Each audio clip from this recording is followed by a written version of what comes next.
We're here with Larry Shapiro, who heads up Disney's mobile platform distribution efforts in North America.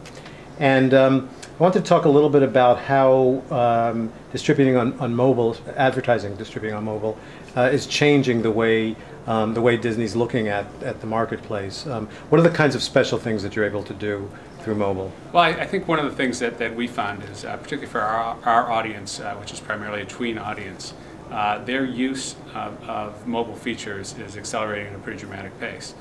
3 or 4 years ago, the dividing line was 16 years old. 50% of 16-year-olds had a phone and 50% didn't. That moved to 14, now it's 12.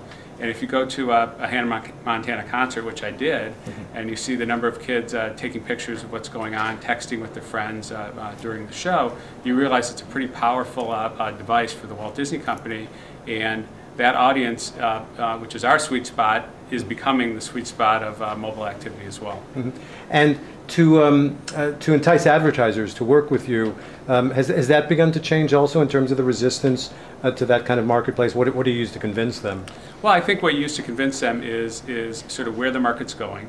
You talk about the experiences that we're now starting to be able to create. It's not a complete market, but with the iPhone, with better browsers in the marketplace, you can create more deeper and richer experiences that tie well with our content and our consumer base. And with mobile, one of the things that we're very focused on is what are the uniquely mobile attributes that you can bring. It has a camera, it has voice and data services, it has location-based capability.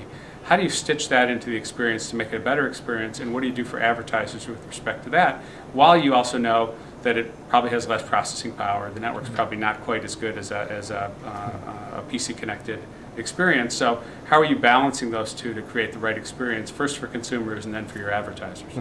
And is there, what about adults in terms of Disney? Do you try to reach the kids through adults, or do you try to reach adults separately? Right. So for Disney, we reach moms. Moms are not quite there yet.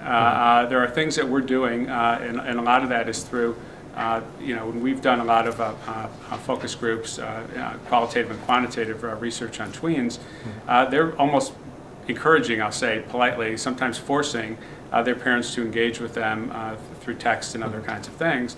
And moms are starting to discover this. And I think if you start to look a year or so down the road, I think you'll start to see that more and more appetite in the adult market, moms, which is ours. ESPN has been way ahead of the curve. I mean, they've been a top 4 or 5 mobile website for years. They have an early adapter audience. It's all men. It's a smartphone audience, and they've been able to attract and drive great results from that audience. And we're trying to follow their lead there into moms. Well, thank you very much. I appreciate it. Thank you very much. Okay.